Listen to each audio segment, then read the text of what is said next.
गुढीपाडव्याच्या दिवशी महाराष्ट्र नवनिर्माण सेनेतर्फे अनेक मुद्दे मांडण्यात आले, ज्यामध्ये वृक्षतोडीमुळे पर्यावरणाचा होणारं नुकसान लक्षात घेता हिंदू समाजाने विद्युत दाहिनीचा वापर करावा असे देखील राज ठाकरे म्हणाले। त्यानंतर बोरिवली इथल्या दौलतनगर स्मशानभूमीच्या बाहेर मनसेकडून बॅनर लावण्यात आले। यामध्ये मनसेकडून हिंदू समाजाच्या लोकांना विनम्र विनंती करण्यात आली आहे, मृतदेहाच्या अंत्यसंस्कारासाठी विद्युत दाहिनीचा वापर करावा।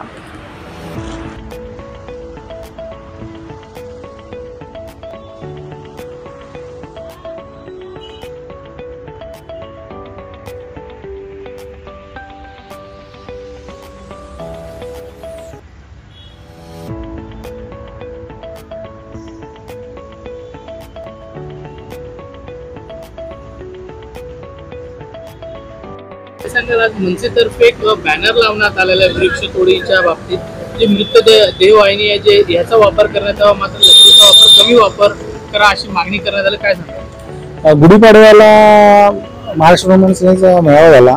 आमचे पक्षाचे अध्यक्ष सन्माननीय श्री राजसाहेब ठाकरे यांनी अनेक मुद्दे मांडले।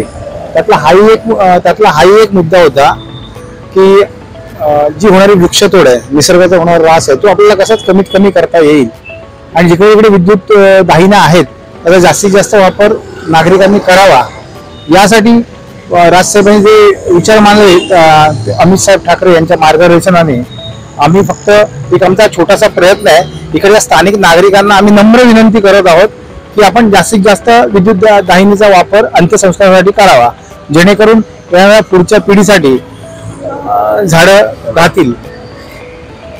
झाडे लावा, झाडे जगवा देखील असे मुद्दे सांगण्यात येतात, तर मनसेतर्फे देखील असं काही झाडे लावणार आहेत का, की जंगल वाढवण्यासाठी काय करू शकतात? वेळोवेळी महाराष्ट्र नवनिर्माण सेनेतर्फे ह्या गोष्टी होतच असतात।